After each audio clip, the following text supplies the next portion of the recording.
ongeza makofi kwa Bwana Yesu. Haleluya. Kama umekombolewa kwa damu ya Yesu, ongeza makofi kwa Jehova. God of our father Prophet Sanga is Jehovah Wade. Is the one who delivered us.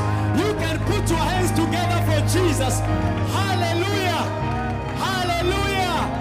Hallelujah. Wamama waliokombolewa, piga vigelegele kwa Yesu. Wababa, vijana tuliokombolewa, piga miruzi, piga vificho kwa Yesu Kristo. Hakuna aliyekuwa tayari kutuokoa bali ni Jehova Wade peke yake. Wakati tulikuwa kwenye dhambi, hakuna aliyekuwa tayari kutoa uhai wake. Wala sio Ibrahim, wala sio Yakobo, wala sio Isaka, wala sio Elia, wala sio Ezekieli, lakini Jehova Wade akasema, I give my life for you. Akatoa uzima wake, akautoa uhai wake. Sasa tunasherekea, tunafurahia, tunaruka, tunaimba, tunashangilia, tunacheza kwa sababu ya Jehova Wade. Haleluya. Inasema Ibrahim atakuwa baba wa mataifa, lakini alishindwa kutuokoa watoto wake. Anasema kwamba Isaya alitoa unabii mkubwa kwa habari za Yesu. Hakuwa tayari yeye mwenyewe kwa ajili ya maisha yetu. Haleluya. We have a precious God. His name is Jehovah Wade. Unfailing God. Is full of love, full of mercy, full of kindness. Hallelujah. Celebrate him. Praise God. Hallelujah. You may be seated. Glory to Jesus, God of our father Prophet Sanga. Hallelujah. Unapaswa kujua kitu kimoja. Tunapomzungumzia Mungu neno. That's why my father, baba yangu wa kiroho Nabii Sanga, anapomzungumzia Mungu neno, anashindwa kumaliza. Kwa sababu ukuu alioutenda Mungu neno kwenye ulimwengu huu, kwenye maisha yake, hauelezeki. Na ndio maana amekuwa akisema wakati wote, my God Jehovah Wade ni Mungu asiyechunguzika. Anasema ni Mungu asiyeeleweka. Kwa sababu kuna mambo anatenda ni nje ya kanuni za kibinadamu. Bwana Yesu asifiwe sana. Anasema kuna mambo anayatenda ni nje ya kanuni za kibinadamu. Hallelujah. That's why when you see that we have joy, is because of this God. Ni Mungu asiyeshindwa. Ana nguvu kwenye neno lake. Amejaa upendo, amejaa rehema. Hallelujah. Alikuwa anatembea na Isaya, wakati fulani akajifunua kwa Isaya. Hallelujah. Alipojifunua kwa Isaya, Isaya akasema, ole wangu mimi, nitakufa kwa sababu ni mtu mwenye midomo michafu. Akasema, ni mtume nani? Isaya aliposema nitume mimi, akamwambia twende, tunaenda pamoja. Hallelujah. Wakati dunia inatambua kwamba Mungu hatumii vilivyo vichafu, lakini kwenye kanuni ya kimbingu akisema ni wewe, ni wewe. Hallelujah. Na ndio maana kwenye nyumba hii asubuhi ya leo alisema ni wewe, na ndio maana wewe uko katika nyumba hii, lakini wale wengine bado hawajafika. Hallelujah. Hallelujah. Na kwa sababu ameashiria kibali cha kufika, there is something for you. Bwana Yesu asifiwe sana. Kwa namtukuza sana Jehovah Wade, God of my father. Ni Mungu mwaminifu katika neno lake, ni Mungu mkamilifu na ahadi zake ni za milele, naye ni mtimiza ahadi. Bwana Yesu asifiwe sana. Lakini zaidi ya yote nina kila sababu ya kumshukuru sana baba yangu wa kiroho Nabii Sanga. Namshukuru sana baba yangu wa kiroho Nabii Sanga kwa sababu ya kibali hichi alichonipa kusimama mbele yako. Bwana Yesu asifiwe sana. Sikuwa mtu mwenye kufaa kabisa kusimama mbele yako, wala sina hiyo hadhi kabisa. Nafikiri hata wewe pia unajua. Haleluya. Kama kuna watu, basi Mungu ana watu kuliko hata mimi. Bwana Yesu asifiwe sana. Lakini nashangaa, kanambia Mungu amesema kwamba utaenda utasema na watoto wa Mungu. Bwana Yesu asifiwe sana. Naye akanipa ujumbe kwa ajili yako. Haleluya. Kwa ninaposimama mahali hapa, sina neno lolote kwenye kinywa changu, lakini ni mjumbe ambaye Bwana amenituma kwa kinywa cha nabii wake. Ana ujumbe utakaoyafaa maisha yako. Bwana Yesu asifiwe sana. Bwana Yesu asifiwe sana. Laiti kama angelikuwa msikilizi Mungu baba yetu wa kiroho Nabii Sanga, yamkini kusingekuwa na ibada leo. Yamkini angesimama mtu mwingine mahali hapa. Haleluya. Lakini ameisikia sauti iliyomwelekeza. Today there is your package. Bwana Yesu apewe sifa. Mwambie jirani yako, leo kuna kifurushi chako. Bwana Yesu asifiwe sana. Kwa nina kila sababu ya kumshukuru sana Mungu, lakini pia we need to acknowledge the presence of the Holy Spirit. Tunapaswa kutambua uwepo wa Roho Mtakatifu. Bwana Yesu asifiwe sana. Mahali hapa tulipo pamejaa uwepo mkubwa wa Roho Mtakatifu. Mungu yuko mahali hapa. Roho Mtakatifu yuko mahali hapa, kwa sababu anasema yeye ni neno. Wakati tunaposikiliza neno, ndivyo anavyodwell, anavyoingia ndani yetu. Haleluya. Kwa hiyo kama kuna jinsi ulivyokuja, kuna network haisomi vizuri kwenye maisha yako, utakapoondoka mahali hapa, kila kitu kitakuwa well fixed. Haleluya. Kila kitu kitawekwa sawa, kwa sababu umekuja kwa mtu ambaye ni mkuu kuliko wanadamu, ni mkuu kuliko miungu, anaitwa Mungu, neno, muumbaji wa mbingu na nchi. Bwana Yesu asifiwe sana. Basi nikapewa ujumbe kwa ajili ya kanisa, kwa ajili yetu sisi sote kwa pamoja. Haleluya. Kama mnavyojua kwamba siku ya leo ni siku gani? Watoto wanajua ni siku ya kula pilau na kuvaa mavazi mapya. Wazazi wanajua kwamba siku hii kuna mtu aliyatoa maisha yake, aliutoa uhai wake, akasema ni heri mimi nife lakini Konso aokolewe, ni heri mimi nife lakini Mama Anet aokolewe. Unaishi sasa hivi kwa sababu kuna mtu alikubali kufa na kuzikwa ili wewe uishi. Kwa hiyo maisha unayoishi sio maisha yako. Haleluya. Unaishi maisha ya mtu fulani, unaishi uhai wa mtu fulani. Bwana Yesu asifiwe sana. Ndio maana Paulo anasema si mimi tena, kwa sababu aligundua kuishi kwake anayaishi maisha ya mtu fulani aliyekufa. Bwana Yesu asifiwe sana. Tunayaishi maisha ya aliyetufia. Kama nilikuwa nastahili adhabu ya kufa, alafu mtu fulani akasema ni afadhali adhabu yake niibebe mimi, akafa yeye, akahukumiwa yamkini kunyongwa, akafa. Maana yake ule uhai naoishi mimi, ninauishi uhai wa yule mtu. Bwana Yesu asifiwe sana. Ndio maana Biblia inasema tulikuwa tumekufa katika namna ya desturi ya dhambi zetu. Haleluya. Na kwa sababu mshahara wa dhambi ni mauti, kuna mtu akasema hapana, ninaenda kuinunua hii kesi. Akaacha enzi, akaacha mamlaka, akaacha utukufu, akaacha heshima. Akasema mimi ndiyo Mama Aneti niliyekosea. Akasema mimi ndiyo Isaya niliyekosea. Akasema mimi ndiye Deo niliyekosea. Ninastahili hiyo adhabu. Akahukumiwa. Haleluya. Wakati anahukumiwa, aliyemhukumu alidhani kwamba amemshinda, and finally akamsurprise, akamwambia lete funguo za mauti. Bwana Yesu apewe sifa. Akazipokonya funguo za mauti, akatupatia uzima. Na ndio maana uzima tulio nao ni uzima wa kudumu. Anasema tunaishi maisha yetu hapa duniani, lakini sisi sio wa dunia hii, kwa sababu aliyetununua alisema atatupeleka kwake. Haleluya. Jumapili iliyopita baba yangu akiwa alifundisha kitu, akasema sisi sio wa duniani, kwa sababu hapa tuko hapa duniani, lakini nafsi zetu zilishatangulia. Haleluya. Tulishanunuliwa. Mahali ambapo nafsi zetu zilipo, ndipo na miili yetu itaenda huko. Sijui kama kuna mtu wa duniani hapa. Nini sio wa ulimwengu huu. Bwana Yesu apewe sifa. Baba yangu wa kiroho akanituma kwa ajili yako na kwa ajili yangu mchana wa leo. Akatupa ujumbe ambao Mungu alimpa kwa habari ya siku hii ya leo, siku ya Pasaka, ambayo tunasherehekea kumbukumbu ya kufa na kufufuka kwa Bwana wetu, kwa Bwana na Mwokozi wetu Yesu Kristo. Bwana Yesu asifiwe sana. Na ujumbe huu unasema feel yourself, you are free. Feel yourself, you are free. Jisikie uko huru. Haleluya. Ndio ujumbe tuliopewa leo. Baada ya ujumbe huu, nikaanza kuutafakari na kushangaa, why God is saying like this? Kwa nini Mungu anasema hivi? Kwamba waambie watoto wangu wajisikie kwamba wako huru. Wajisikie wako huru. Feel you are free. Feel that you are free. Jisikie kwamba uko huru. Maana yake Mungu kuna shida ameiona kwetu. Bwana Yesu asifiwe sana. Ameteseka Yesu Kristo kwa ajili ya kutoa uhai wake. Akalipa gharama kubwa sana kwa ajili ya maisha yangu na kwa ajili ya maisha yako. Haleluya. Akatununulia uhuru wa kudumu. Bwana Yesu asifiwe sana.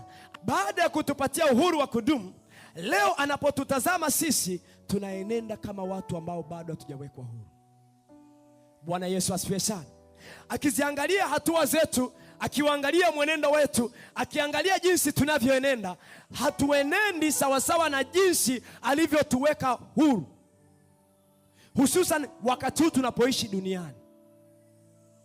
Katika ulimwengu huu kuna mambo mengi sana, kuna mambo mengi sana, na katika mambo mengi hayo kuna kitu kinachoitwa uongo wa shetani. Bwana Yesu asifiwe sana. Uongo wa shetani unaweza kutufanya tuone kwamba kuna mahali Mungu ametufungua, ametuacha huru, lakini bado anaweka fake hindrance, vizuizi ambavyo ni feki. Bwana Yesu asifiwe sana. Kuna ukuta ambao sio ukuta halisi, kuna uzio ambao sio uzio halisi. Na ndio maana Mungu anatufungua ufahamu wetu mchana wa leo. Anasema waambie wajisikie kwamba wako huru. Bwana Yesu asifiwe sana. Hata wakati neno linapoendelea, unaweza ukaendelea kuyachunguza maisha yako. Unagundua kuna kitu kiko mbele yangu. Unasema Mungu, naomba uniweke huru katika jambo hili.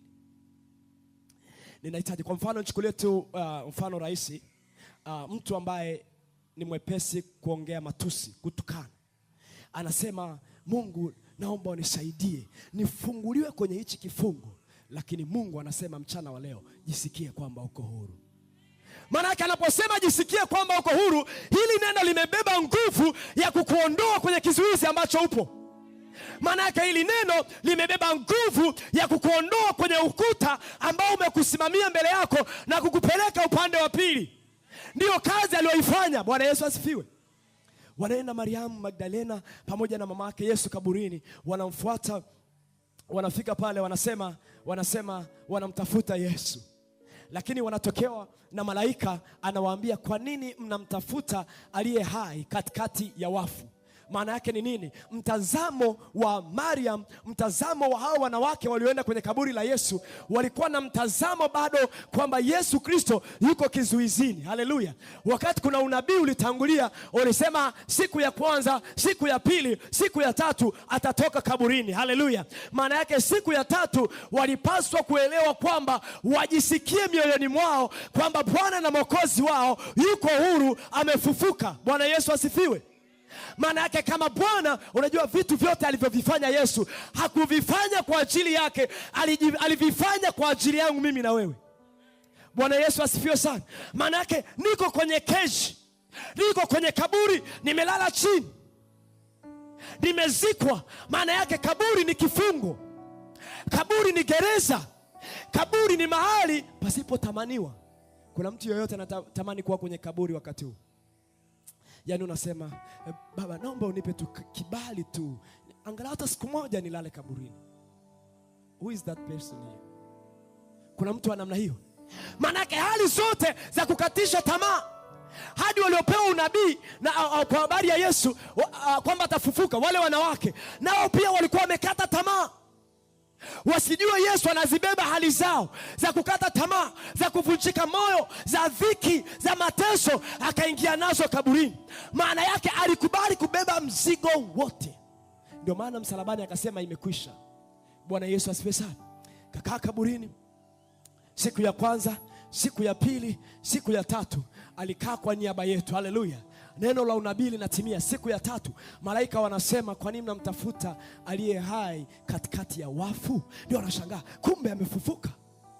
Ufahamu unaanza kuingia ndani yao.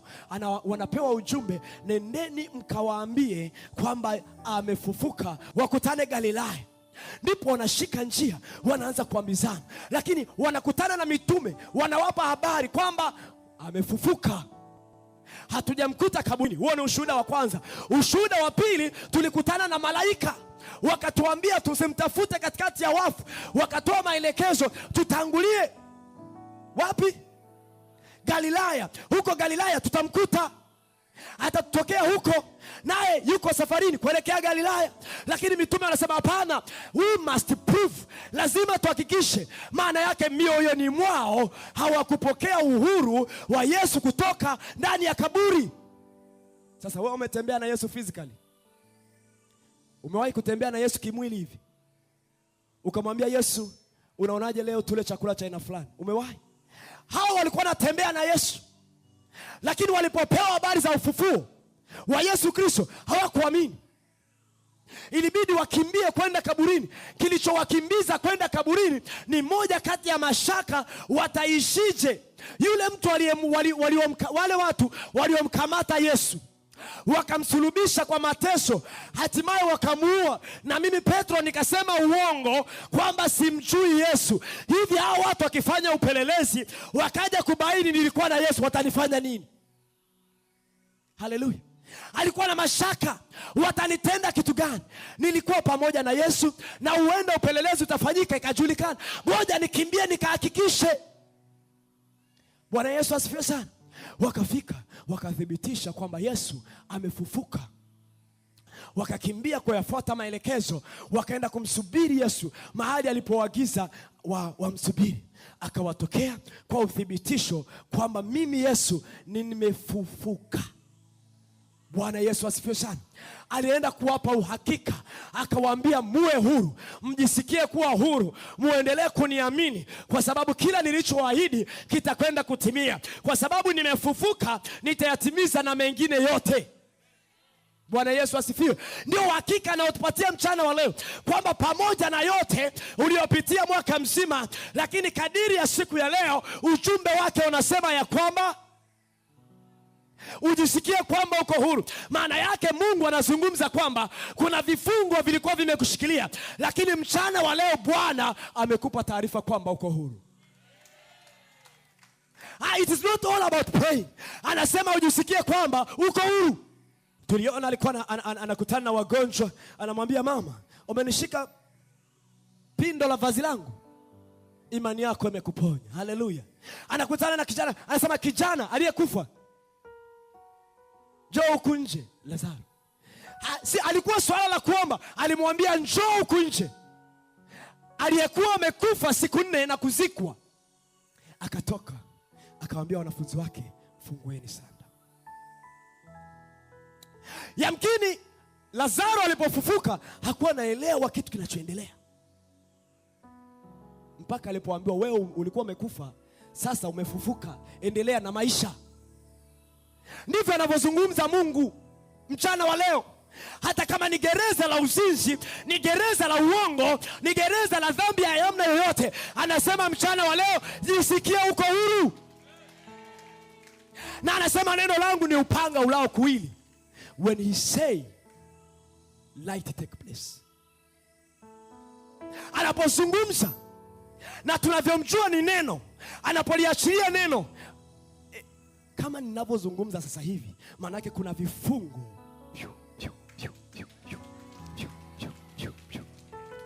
Haleluya. Haleluya. Kuna wengine wana vifungo ambavyo hawajui kama ni vifungo. Ukisemeshwa kidogo tu una hasira vibaya mno, lakini uone kama ni kifungo. Ukiongeleshwa kidogo una majibu ya ajabu sana, haujui kama ni kifungo. Yesu alipotufia hakutufia zinaa tu, hakutufia magonjwa tu, hakutufia sijui kitu cha namna gani, umaskini tu. Anasema kwa kupigwa kwangu wote wamepona. Anasema adhabu ya amani yao ilikuwa juu yangu. Maana yake anakuambia mchana wa leo, hata kama kulikuwa hakuna amani inayoendesha maisha yako, from right now lazima utembee na amani, lazima utembee na furaha, lazima utembee na upendo, lazima utembee na amani ya hali ya juu. Bwana Yesu asifiwe sana. Feel yourself, you are free. Mwambie jirani yako, jisikie kwamba uko huru. Haleluya. Jisikie kwamba uko huru. Jisikie kwamba uko huru. Kwenye maisha ya Kikristo, kwenye maisha ya kutembea na Mungu, ni all about believing the word of God. Ni yote kuhusiana na kuamini neno la Mungu. Sio kwa habari ya kutafuta ushuhuda wa kimwili, ni kwa habari ya kuliamini neno la Mungu. Na aliyetupatia neno tunamwamini. Bwana Yesu asifiwe sana. Tunamwamini. Anazungumza mchana wa leo, liambia kanisa wajisikie uko huru. Jichunguze, ni kifungo gani ulikuwa na mashaka nacho, ulikuwa na wasiwasi nacho, kwamba bado kipo pamoja nami, kinanishikilia. Mungu anasema mchana wa leo, you are no longer there, take a step. Hallelujah. You are no longer there. Haupo pale tena. Unajua kuku aliyefungwa muda mrefu, ukimvizia, ukamfungua, ukamwambia anazunguka kwenye kile kimti ulichokuwa umemfunga. Anaamini bado nimefungwa. Haleluya. Unazunguka kwenye nini? Muulize jirani yako. Unazunguka kwenye nini? Bwana Yesu asifiwe sana. Mchana wa leo ni ujumbe wa Mungu. Ujisikia uko huru. Hata kama umekuja mahali hapa una vidonda vya tumbo, una kansa, una sijui majina gani ya magonjwa, una vitu vya ajabu kwenye mwili, mchana wa leo anasema you are free. Anza kusikia uzima. We have a mighty God. He is mighty in his word. Ibrahim, Mungu alipojifunua kwake aliitwa Jehova Jireh. Haleluya. Alikuwa na maana katika jinsi alivyojitambulisha kwa Ibrahim. Alikuwa na namna alivyojitambulisha kwa Musa. Alisema mimi ni Mungu niko ambaye niko. Alimwambia Musa. Lakini alipokuja kwetu, nina nguvu katika neno. Akasema ninaitwa Jehova Word. Alisema ninaitwa Jehova Word. Maana yake unapolisikia neno, anakuja jumla, anazama ndani yako. Haleluya. Havui viatu, havui mavazi, anakuja moja kwa moja, habishi hodi, anazama ndani. Kosa lako ni kuruhusu kulisikia neno lake. Ukilisikia neno lake, anaingia ndani yako moja kwa moja. Na sasa hivi anaingia kwa sura mpya. Anaingia kwa sura ya uhuru. Bwana Yesu asifiwe sana. Bwana Yesu asifiwe sana. Kaburi la Yesu Kristo mpaka sasa limekuwa sehemu ya makumbusho. Maana yake tatizo lilokuwa nalipitia utakuwa ndio sehemu ya wewe kunyosha kidole. Niliwahi kuwa pale, lakini Bwana aliniambia niko huru. Nilipojaribu kutembea nikatambua kwamba niko huru. Tatizo hatuchukui hatua. Hatuchukui nini? Hatua. Unapotoka mchana wa leo mahali hapa, kama kuna kifungo kilikuwa kimekufunga, kiambie I'm free and I feel it. In my heart I feel that I'm free. Bado I'm free. Sio kirahisi wengine lakini sio wewe. No, my God, God of my father is Jehovah Word. I declare I'm free. And I feel it. Alsa ni ngumu sana kupona, inasumbua sana, HIV. I'm free and I feel it. I'm free. Because ni lazima kwanza usikie ndani. You can't say that I'm free if your heart is not saying that I'm free. The freedom must start in your heart. That is the operation of Jesus. Hivyo ndivyo Yesu anavyotenda kazi. Bwana Yesu asifiwe sana. Kwa hiyo anachokifanya ni anakupa taarifa. Kazi yangu mimi na wewe ni kuipokea taarifa, ni kuiamini taarifa na kuambia moyo wangu kwamba mimi sasa nimeachwa mahuru. If you don't believe that, it means you are Jesus still is living in grave. Nimesemaje? Kama huamini kwamba uko huru, maana yake Yesu wako anahitaji msaada kaburini. Anahitaji mchungaji wa kumwombea afufuke. Lakini Yesu tulionaye alishafufuka. Haleluya. Na huyo ndiye anayetuambia tuko huru. Alishinda kifo na mauti. Haleluya. Kaburi lilipomuona lilisikia kichefuchefu likamtapika. Bwana Yesu asifiwe sana. Bwana Yesu asifiwe sana. Wakati adui anadhani amemshinda, akakaa meeting akasema, Bwana mjanja. Nani amewahi kusoma hilo neno? Walimuita Bwana mjanja. Nani amewahi kusoma kwenye Biblia? Wakasema yule Bwana mjanja alisema siku ya tatu atafufuka. Sasa tuweke walinzi ili kwamba wasije wakamuiba wanafunzi wake wakatudanganya hapa kwamba amefufuka, kwa sababu huo uongo huo utawaathiri watu wengi zaidi. Wakaweka walinzi. When you talk of Jehovah Word, it's something else. Alishasema siku ya tatu nitafanya nini? That's why you have to understand kind of God we are serving. Lazima umuelewe Mungu tunayemtumikia. Hallelujah. Anaitwa Jehovah Word. When he speaks something, No matter what will happen, lazima kije kitimie. Na ndio maana amejitambulisha kama Mungu neno. Neno lake haliwezi kuanguka chini. Wakaweka walinzi, wakaweka jiwe kubwa ambalo hamna mtu awezaye kulisukuma, wakatia na muhuri, atakayeligusa amekufa. Lakini cha kushangaza na kitu cha ajabu mno, neno lake alisema siku ya tatu nitafufuka, alafu nitapaa kurejea kwa Baba mbinguni. Ilipofika siku ya tatu, ile tendo la ufufuo lilipotokea, Biblia inatuambia kwamba wale walinzi walikuwa kama wafu, walianguka wakazirai. Walipokuja kushtuka, jiwe halipo. Yule bwana mjanja ameondoka.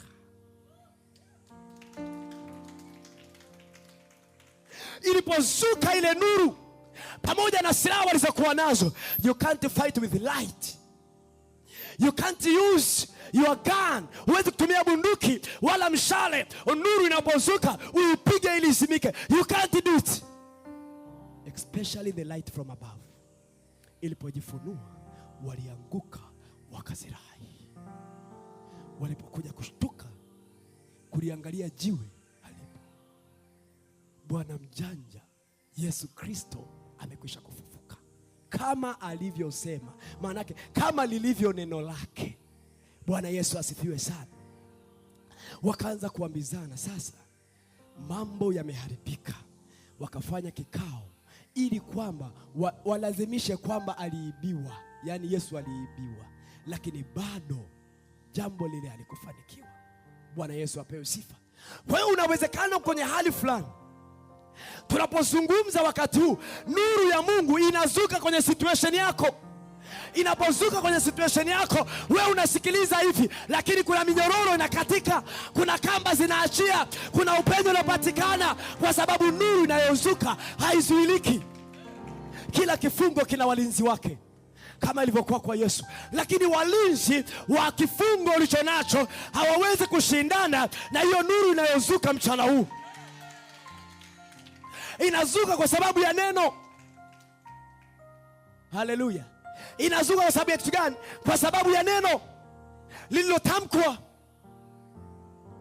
kwamba lazima tuwe huru. Na ni taarifa. Unajua, kwa waliosoma Kiswahili, kuna aina ya sentence ukisoma inaposema feel that you are free, jisikie uko huru, manake something kimekuachia, you are free. Bwana Yesu asifiwe sana. Kwa wale ambao wamekuwa gerezani, magereza haya kabisa, wala umeiba, umefanya nini, umeua, umepelekwa gerezani. Ukiingia gerezani, umewekwa mahali maalum, kuna kuwa na walinzi. Na ukitoka nje, geti la mwisho pia lina nini? Lina walinzi, kuhakikisha kwamba hauwi huru tena mpaka mwisho wa kifungo chako kinapofikia. Lakini anaposimama rais akatangua akasema uko huru, kile kifungo chako hautaendelea nacho mpaka mwisho, kimekatishwa. Haleluya. Kwa hiyo ndivyo ilivyo kwa Kristo. Hata kama ulikuwa na stahili hicho kifungo cha kuendelea nacho mpaka mwisho, yamkini miaka 30 kama ilivyo katika magereza ya kawaida, au maisha yako yote. Kuna wengine wana vifungo vya umaskini maisha yao yote, magonjwa maisha yao yote, lakini amekuja kukatisha. Anasema ajisikie uko huru kuanzia leo. Jisikie huru kuanzia leo. Anasema mwana akiwaweka huru, mtakuwa huru kweli kweli. Na huyu mwana anawaweka huru mchana wa leo, kila mmoja mahali hapa. Haijalishi ni kifungo cha namna gani, anasema uwe huru mchana wa leo. Bwana Yesu asifiwe sana.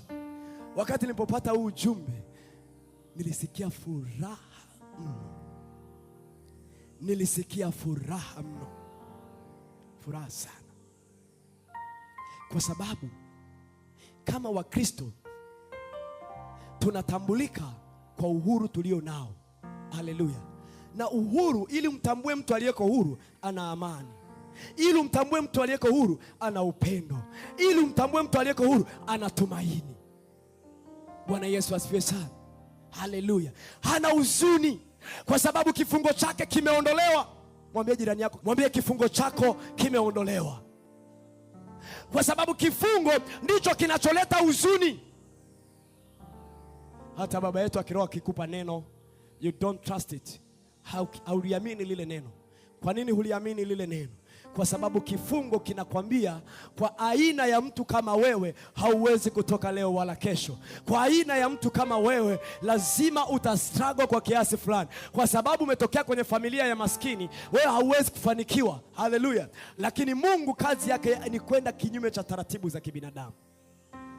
Na uhuru tunaotangaziwa mchana wa leo sio kwa ajili yetu tu.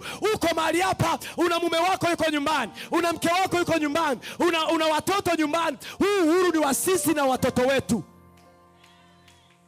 Yesu alipokufa hakufia mbwa, hakufia tembo, hakufia wanyama wengine. Alikufa kwa ajili ya mtu. Na mimi na wewe ndio mtu sasa. Bwana Yesu asifiwe sana. Mimi na wewe ndio nani? Ndio mtu. Kuna wakati Mungu alimshangaa sana Musa wakati anatembea alipokuwa kando ya bahari ya Shamu. Alisahau kitu kimoja, kumjua Mungu anayetembea naye. Alisahau tu.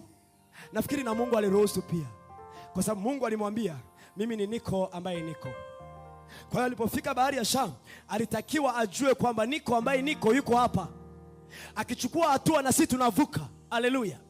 Lakini akaanza kulia, akasema ona sasa wana wa Israeli na wakalia na walimsikia niko ambaye niko. Ona sasa Musa, umetuleta tufie hapa. Wewe umefikiri hakuna makaburi Misri? Kuna matango, kuna matikiti, kuna matango, kuna pilau, kuna makaburi. Ungetuacha tufie kule. Maana yake walikuwa wamuoni tena Mungu niko ambaye niko. Na Musa naye analia, anakuambia Mungu uko wapi? Mungu uko wapi na kuhitaji ili kwamba bahari iweze kufunguka. Bwana Yesu asifiwe sana mchana wa leo. Alipokuwa anamuuliza Mungu, Mungu akamwambia Musa, wewe unalia nini? Mkononi wako una kitu gani? Anasema nina fimbo. Nyosha fimbo yako msonge mbele. Waambie wana wa Israeli wasonge mbele. Wakati Musa akiangalia anaiona bahari. Mungu anaongea uhuru. Anapomwambia Musa songeni mbele, maana yake anamwambia mko huru, tembeeni, kuna barabara. Lakini kwa sababu ya ubinadamu hawaioni njia. Mpaka alipoyafungua macho yao, bahari ya Shamu ikafunguka. Watu wakatembea katikati ya bahari, maji yakiwa yamejitenga, ukuta huku ukuta huku. Haleluya. Sidhani kama Mkristo wa leo uone maji yameinuliwa juu, alafu hapo katikati ni parefu, hata ukikimbia uwezi kumaliza haraka. Sijui kama unaweza kupita. Ukiangalia maji hakuna kinachoyashikilia. Usikute Musa amekasirika, anataka tuingize huku tulambwe na maji wote. Kwa sababu baba yetu akiwa alitufundisha akasema, hata Musa mwenyewe alipoona maji yametengana huku na huku, wala hakuna kinachowazuia, akakaa nyuma akaambia wana wa Israeli, nyie ndo mpite kwanza. Akithibitisha wamevuka, na yeye ndo anakuja nyuma. Haleluya. Wana wa Misri nao wakafanya makosa, wakayapita mapito yasiyokuwa yao, wakajichanganya kwenye njia ya watoto wa Mungu. Haleluya. Kwa hiyo hata jaribu ulilonalo limejichanganya kwenye njia ya mtoto wa Jehova Wedi. Likijichanganya kwenye njia ya mtoto wa Jehova Wedi halitatoka salama. Bwana Yesu asifiwe sana. Bwana Yesu asifiwe sana. Ndipo ambapo mashauri yao yanabatilika, kwa sababu walitegesha mtego katika njia ya Mungu neno aliyesema utafika salama. Sikia nikwambie kitu. Kuna jinsi Mungu anatuchukulia sisi, ambapo sisi hatujafika kwenye ile level ya kuelewa Mungu anavyotuchukulia. Anatuona wa thamani sana. Anatuona wa thamani sana. Kwa sababu Mungu kumwona mtu wa thamani sio kuvaa suti hivi. Hata ungevaa mifuko, kwa Mungu wenu wa thamani sana. Alikuwa na heshima mbinguni, akayacha enzi yake na mamlaka yake na utukufu wake. Kwa huzuni akasema, Baba nitume mimi, ni afadhali nife mimi lakini mama fulani aokolewe. Afadhali nife mimi lakini fulani aokolewe. Alipokuja kwa walio wake nao wakamkataa. Akasema, hata kama mmenikataa ninawapenda kwa lazima. Bwana Yesu asifiwe sana. Ndio maana upendo wa Yesu haushindwi. Haushindwi. Hakuna kitu utafanya wewe kwenye maisha yako yote ya kuishi duniani ukamkwaza Mungu. Utafanya nini umkwaze Mungu?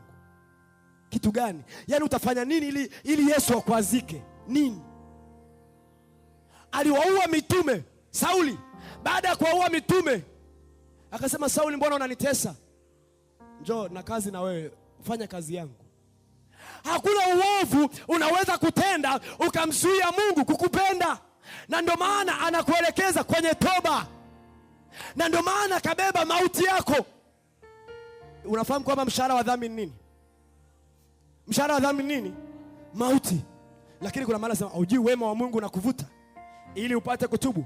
Maana yake kwenye hichi kipindi, kabla hujapewa mshahara wako, anakuletea injili. Anakuletea injili ya toba. Anakuletea injili ya toba. Anakuja nabii Sanga, anasema, geuka, acha njia zako zilizo mbaya, mrudie Bwana Mungu wako. Anakuhubiria leo kwamba Mungu anakupenda. Mungu anakupenda. Mpenzi mwaminifu. Kama kuna mpenzi mwaminifu hapa, yeye anyoshe kidole kwamba mimi ni mpenzi mwaminifu. Rafiki mwema.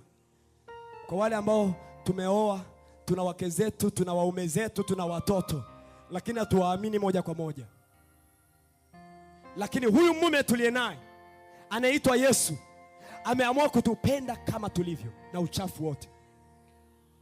Kuna mtu kwa mahali hapo anajiuliza, hivi mambo niliyoyatenda wiki hii, hili neno kwamba waambie kwamba wajisikie kuwa huru, labda ni hao waliokaa mbele yangu, sio mimi, kwa sababu mimi najijua. Ndio wewe anayekuzungumzia. Yaani jambo hilo ndio limemfanya aje akwambia ujisikie uko huru. Maana yake kama anasema jisikie uko huru, anasema umesamehewa. Bwana Yesu asifiwe sana. Bwana Yesu asifiwe. Jisikie uko huru. Mwambie jirani yako, jisikie uko huru. Umepewa uhuru wako. Bwana Yesu asifiwe sana. Hii Pasaka ya leo ni Pasaka njema mno. Sijui kama unaifurahia. Ni Pasaka ambayo nimeambiwa nijisikie niko huru.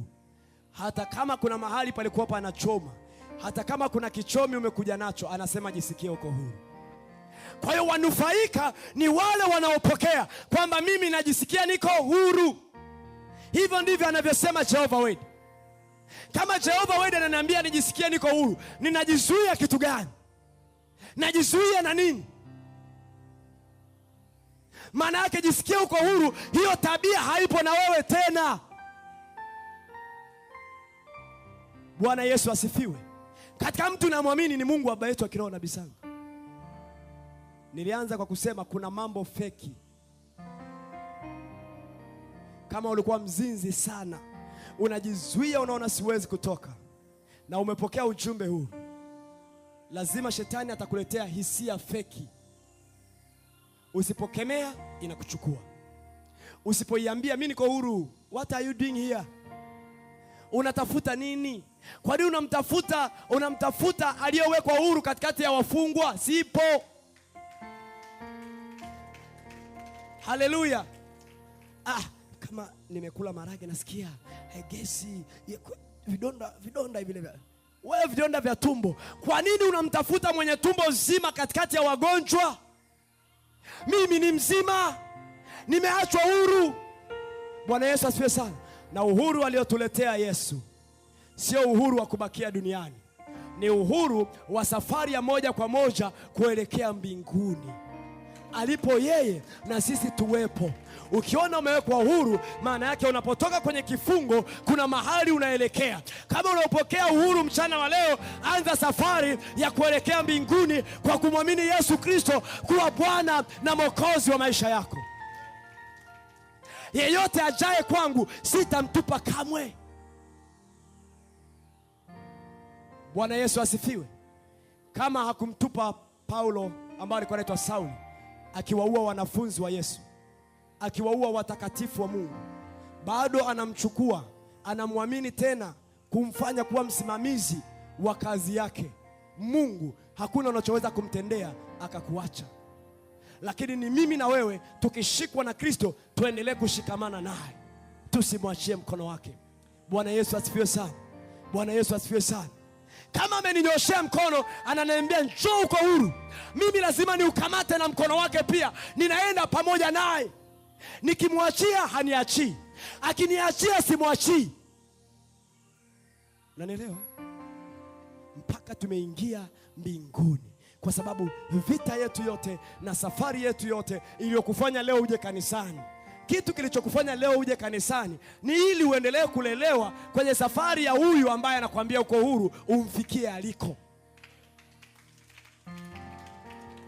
Nina uhakika huo, kwa sababu hakuna anayeweza kuja POG ili aje apande mbegu ya kufanikiwa. Anayekuja mahali hapa hakika anampenda Mungu. Anafanya nini? Anampenda Mungu, ana shauku na Mungu ndani yake, kwamba lazima hatimaye niingie katika uzima wa milele. Bwana Yesu asifiwe sana. Naomba tuangalie katika kitabu cha Injili ya Yohana sura ya 8 na mstari wa 36. Na mwingine atafungua kitabu cha Injili ya Yohana sura ya 8 mstari wa 31 baada ya huyo kusoma. Some dada, karibu. Neno la Mungu linasema, basi mwana akiwaweka huru, mtakuwa huru kweli kweli. Amen. Pigia Yesu makofi. Anasema basi mwana akiwaweka huru, mtakuwa huru kweli kweli. Maana yake mchana wa leo uko huru kweli? Uko huru kweli? Pigia Yesu makofi ya shangwe. Haleluya. Ametuweka huru mchana wa leo. Tunakubaliana na kuamini ya kwamba tuko huru kweli kweli. If you are Jesus, kama Yesu wako hayupo kaburini tena, kama Yesu wako hajaning'inia msalabani, kama Yesu wako ni yule aliyefufuka, huyo ndio anakuambia uko huru. Naye ni mwana, anasema kama mwana akiwaweka huru, basi mtakuwa huru kweli kweli. Bwana Yesu asifiwe sana. Kwa haraka kidogo tuangalie na hiyo 31-32 pale. Yohana sura ya 8 mstari wa 31 na 32. Basi Yesu akawaambia wale Wayahudi waliomwamini, nyinyi mkikaa katika neno langu, mmekuwa wanafunzi wangu kweli. Tena mtaifahamu kweli, nayo hiyo kweli itawaweka huru. Amen. Kanisa, mpigie Yesu makofi. Anasema ninyi, basi Yesu akawaambia wale Wayahudi waliomwamini. Sema waliomwamini. Nani hapa amemwamini Yesu? Amen. Anasema basi Yesu akawaambia watoto wa Mungu waliomwamini, ninyi mkikaa katika neno langu, mmekuwa wanafunzi wangu kweli kweli. Tena mtaifahamu kweli, na hiyo kweli itawaweka huru. Kwa hiyo kuna kweli inayosema mchana wa leo tujisikie tuko huru. Hiyo kweli imekuja kutuweka huru kweli kweli. Bwana Yesu asifiwe sana. Kila kizuizi kilichokuwa mbele yako, Bwana amekuweka huru. Haleluya. Nasema hivi, hata kwa ambaye alikuwa haamini, sisi tunaamini kwa niaba yake. Tayari Prophet Sanga ameamini kwa niaba yake. Amesema watangazie you are free. Haleluya.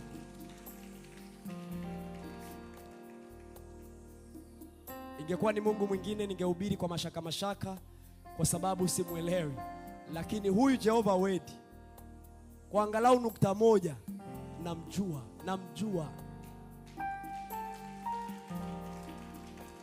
namjua kwa angalau nukta moja ya 100, angalau aliyoyafanya ni makubwa sana mchana wa leo kwenye maisha yako. Laiti macho yako yangefumbuka uone alichokifanya, wote tungekuwa tunalia hapa. Haujui kuna vifungo unakuwa umefungwa, hujui umefungwa wapi. Lakini tuko huru kweli kweli. Katika siku hii ya kukumbuka kufufuka kwake, amepindua historia ya maisha yetu. Ameigeuza upside down. Haisomeki kwenye ufalme wao, lakini kwenye ufalme wa Mungu ramani ya maisha yetu sasa inasomeka kwa upya.